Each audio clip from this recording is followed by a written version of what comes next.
Hop les devs, je voudrais te montrer un petit concept tout simple qui parle justement de mouse over, donc notamment ce petit widget là, que je trouve ultra chiant en fin de compte à mettre en place dans un code, parce que ça fait pas mal de code, et c'est des choses que tu utilises à peu près un peu partout et régulièrement.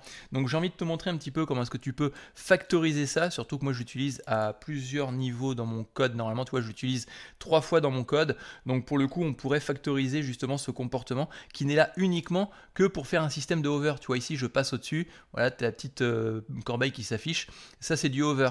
Donc il y a des petits éléments, notamment ici, boum, j'ai une vidéo, je mets du crop, et quand je passe justement sur la zone de crop, c'est du hover, tu vois. D'ailleurs j'ai un petit bug qu'il faut que je corrige. Donc tu vois ces petits éléments de hover, bon bah c'est pas beaucoup, hein, c'est quand même 3-4 lignes, plus le petit state qu'il y a ici avec le hover, tout ça, pour moi ça me fait trop de code. Donc il faut que je trouve un système pour factoriser ça, et je vais te montrer, c'est un petit concept que tu peux mettre absolument partout dans ton code, notamment avec Flutter. Alors pourquoi est-ce que je te montre justement cet outil-là? C'est tout simplement, et si tu ne le sais pas sur cette chaîne-là, on développe en même temps un side business à côté. Ce side business, c'est une chaîne YouTube que j'ai recréée en plus à côté. Alors attention, si t'es pas dans le domaine de la politique, ne va pas t'abonner dessus, ça sert strictement à rien. Tu risques d'avoir peur, surtout si t'es de gauche. Mais ce que je veux dire par là, c'est que cette chaîne-là, il y a quelques temps de ça, on n'avait quasiment pas d'abonnés et on n'avait quasiment pas d'interaction dessus, puisque si on regarde sur les 90 derniers jours, je vais pousser ma tronche qui se trouve hop ici, 90 jours, voilà, 90 jours c'est ici, on a fait une belle progression, tu vois. L'objectif de te montrer la création de ce side business là, c'est pas de te montrer qu'on a fait une autre chaîne YouTube, c'est de te montrer que si demain tu as une application à vendre, si demain tu veux vendre une application mobile, une application web, un SaaS ou autre chose, eh bien tu vas avoir besoin de communiquer, tu vas avoir besoin de mettre en place des éléments de communication sur TikTok, sur YouTube, sur LinkedIn, sur X ou d'autres choses. Et moi ce que je fais, c'est que comme j'ai un boulot de freelance dans la journée, j'ai pas le temps fondamentalement de m'occuper de cette chaîne-là H24, tu vois. Donc il faut que je trouve des hacks qui me permettent d'augmenter ma productivité en passant le moins de temps possible à produire du contenu. Donc le seul temps en fin de compte qui n'est pas rétractable aujourd'hui, à l'heure actuelle, c'est de tourner le contenu. Je tourne une vidéo devant toi, ça veut dire que je vais avoir besoin du temps nécessaire pour tourner cette vidéo. Mais par contre derrière, il y a du montage, il y a le fait de trouver le bon titre, la bonne description, la bonne vignette, et tous ces éléments-là font que ça me fait perdre un temps phénoménal.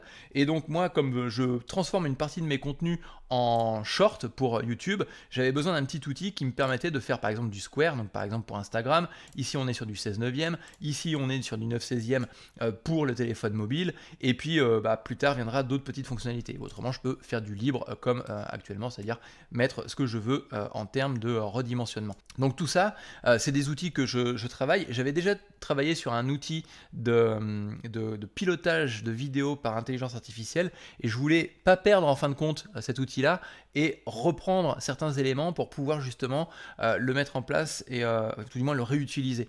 Donc je vais réutiliser dans cet outil-là, et je te montrerai au fur et à mesure l'évolution de tout ça. Et d'ailleurs dans les vidéos précédentes, j'avais développé un autre outil qui me permettait de corriger puis mettre des emojis dans mes contenus. Comme ça, du coup, ça me permettait d'être beaucoup plus productif sur des réseaux sociaux comme par exemple X pour corriger les contenus. C'est-à-dire que je m'embête pas avec les fautes, je rédige comme j'ai en tête le message, et puis après je délègue en fin de compte la correction et puis le fait de mettre des emojis pour renforcer. Ça, c'est des petits outils tout bêtes, tu vois, mais qui répondent à ton besoin, et de ce besoin-là, tu as la possibilité de pouvoir augmenter ta production et de créer ton side business à côté. Parce que ce petit outil-là, je te le présente dans cette vidéo-là, mais peut-être que plus tard, je pourrais le vendre. L'outil de correction d'orthographe, peut-être que je l'améliorerai plus tard, mais je pourrais le vendre. En tout cas, en attendant, il répond à un besoin qui est personnel, et si moi j'ai ce besoin-là, ça veut dire que potentiellement d'autres personnes peuvent avoir exactement le même besoin que moi. Mais bon, revenons-en à notre technique. Quand je passe la souris, tu vois, sur cet élément-là, j'ai un petit hover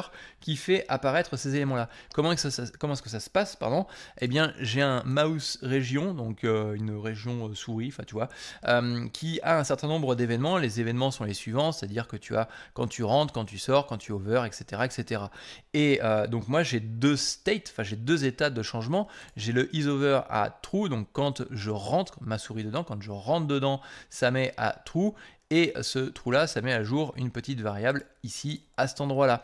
Et c'est exactement la même chose quand je sors justement de mon focus, hop, je sors, ça le met à faux par la suite. Bon, on pourrait faire un truc du type, hop, là, comme ça, hop, pour pouvoir optimiser un peu le code. Mais bon, ceci dit, c'est pas ça qui va optimiser le code à fond. Moi, ce qui m'intéresserait, c'est de créer en fin de compte un widget complet qui gère le hover, qui gère cet état de hover. Parce que le isOver, en fin de compte, j'utilise ici pour conditionner l'affichage ou non des icônes que j'ai ici. Donc ce que j'ai fait en amont, c'est que je me suis créé un petit, hop, là je ne l'ai même pas créé, le petit widget, donc on va le créer, on va l'appeler over, parce que j'ai pas forcément plus d'idées que ça, donc on va l'appeler over/over.dart, qui va être donc un widget standard, hein, concrètement. Alors là, ça va être un stateless widget, mais qu'on va transformer en stateful widget. Je vais l'appeler over, et sur cette base là je vais le convertir en stateful widget, comme ça du coup je vais pouvoir gérer l'état dedans. Et on va déjà mettre les éléments qui nous intéressent, c'est à dire que j'ai besoin de ça. D'accord, j'ai besoin de reprendre ça. Donc c'est de la refacto, hein. C'est de la refacto, mais c'est de la refacto qui va être utile pour toi pour l'utiliser à plusieurs endroits. Et notamment ici, on va reprendre ça qui va prendre un enfant. Pour l'instant, on va mettre le placeholder, on s'en fiche un petit peu. Et hop là, et c'est tout ce qu'on a besoin. Voilà, c'est tout ce qu'on a besoin pour l'instant. À partir de ça, moi ce que je vais avoir besoin, c'est de passer justement, de remplacer le placeholder par un élément, notamment un enfant. Et cet enfant-là, je ne peux pas faire d'habitude ce que tu fais, peut-être, probablement dans tes éléments. Tu fais un final, par exemple, widget. Hop là, tu fais un final widget, child. Et puis après, bah, tu prends ton child, tu le mets ici, hop, this child. Et puis, bah, tu le mets après ici sous forme de widget.child. Sauf que ça va pas marcher parce que tu as besoin de passer à ton enfant le isOver, d'accord? Cette variable-là, tu as besoin de la passer à ton enfant pour pouvoir la récupérer après par la suite et la mettre à ton widget final, comme on va le faire dans un instant, tu vas voir. Donc pour le coup, ce que je vais avoir besoin, c'est de ne pas passer un enfant, mais c'est de passer une fonction qui va prendre deux paramètres, notamment un build context. Donc le build context, c'est le contexte courant de façon à ne pas le perdre. Et puis tu as le deuxième élément qui va être une valeur booléenne qui est tout simplement, dans notre cas, isOver. On va mettre isOver. Voilà. Donc c'est ces deux éléments-là qu'on va avoir besoin. Et puis on va plus l'appeler child, on va utiliser une convention qui existe déjà. C'est la convention de build ou de builder. Donc là on va l'appeler builder et on va remplacer le nom ici this child par this builder.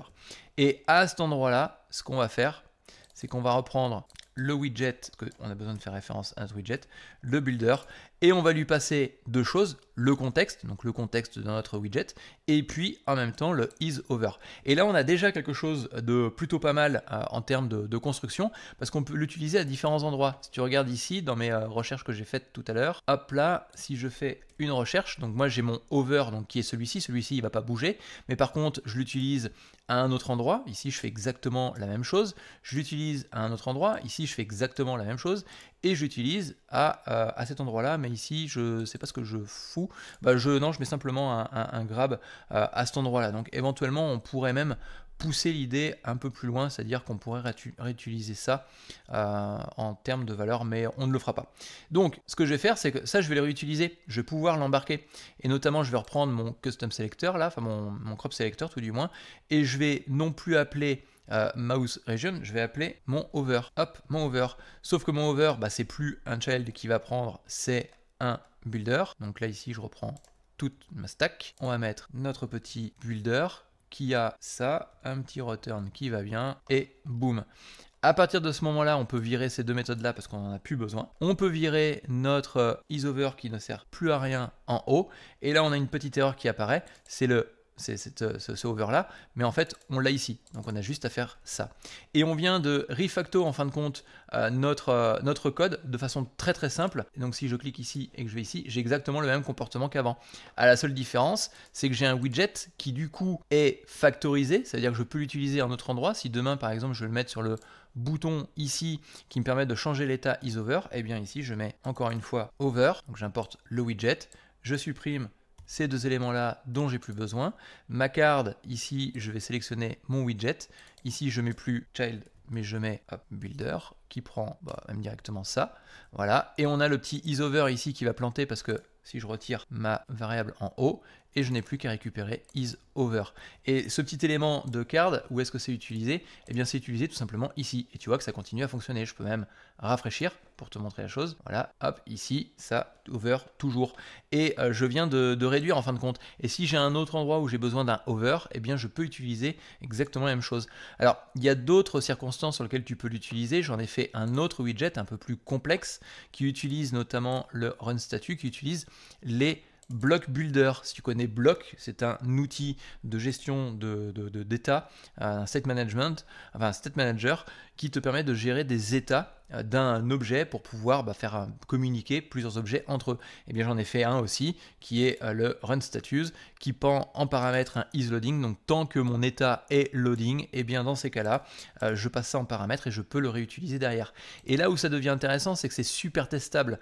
C'est-à-dire que concrètement ici, je vais pouvoir mettre un over. Hop, à cet endroit-ci, on va mettre un autre petit fichier qui va être over.underscore test.dart.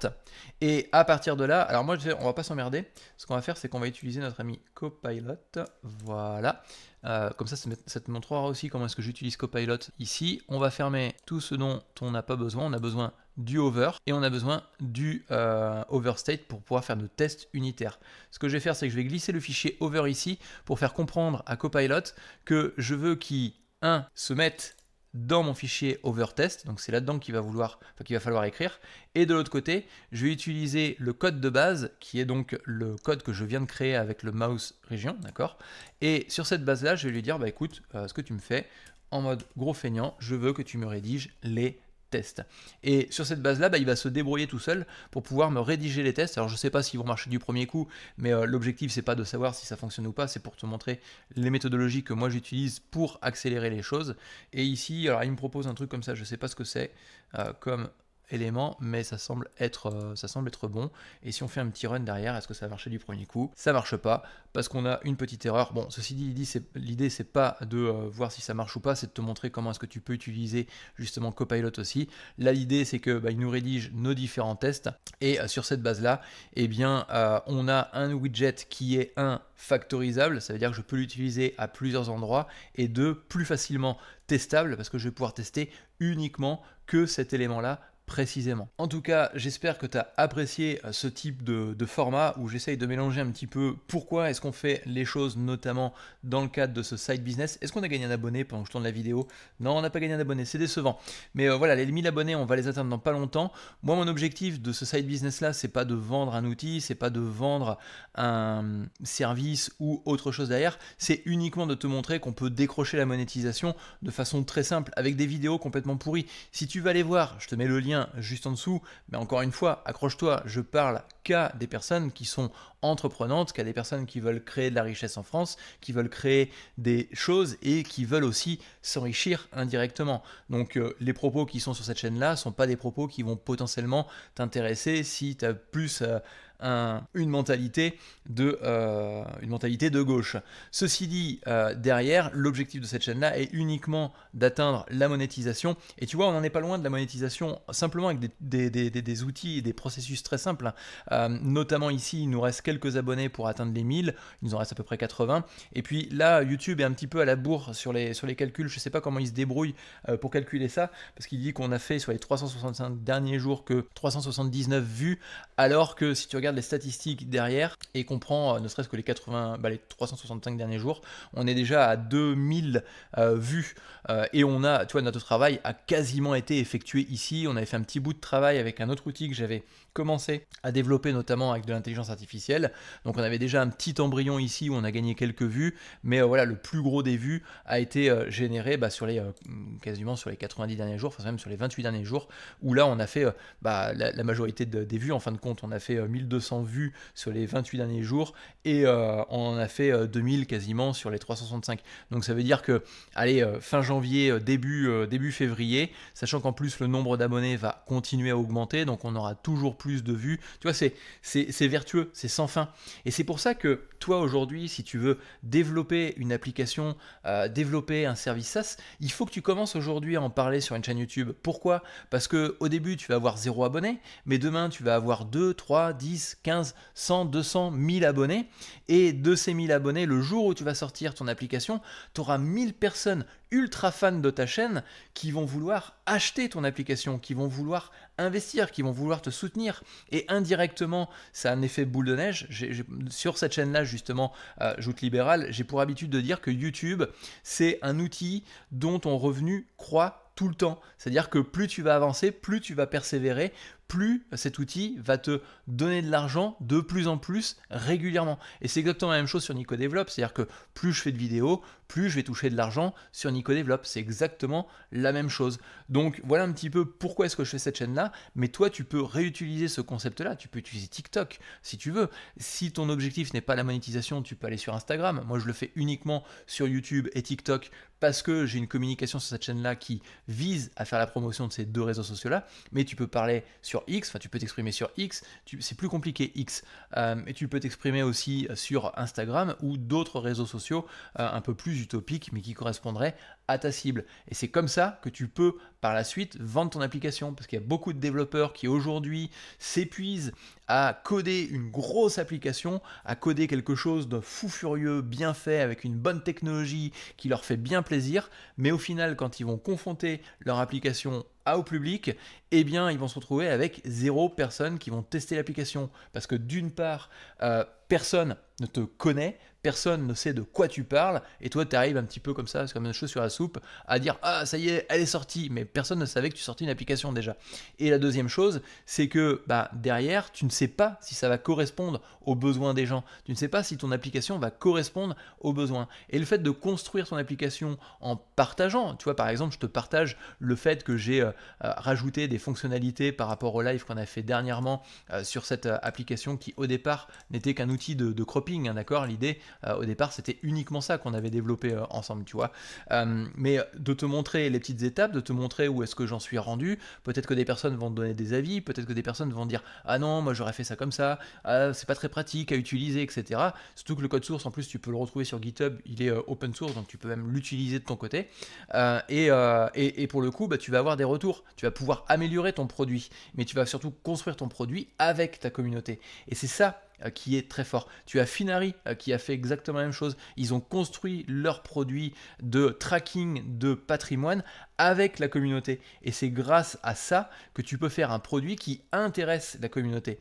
Donc vraiment, je t'encourage très fortement, c'est de me rejoindre sur mon canal Telegram où je te partage d'ailleurs les différentes statistiques du side business que j'ai à côté, l'avancée du programme sur lequel je travaille, comment est-ce que je travaille. Voilà, tu as pas mal de petites informations supplémentaires. Tu vois, je t'avais montré la toute première base de l'élément, enfin de ce que j'ai codé dernièrement. Et puis ici, tu retrouves en fin de compte le dernier live qu'on avait fait. Alors je l'ai remodelé, j'en ai fait une vraie vidéo. Comme ça te permet justement de pouvoir avoir que les éléments croustillants de cette vidéo.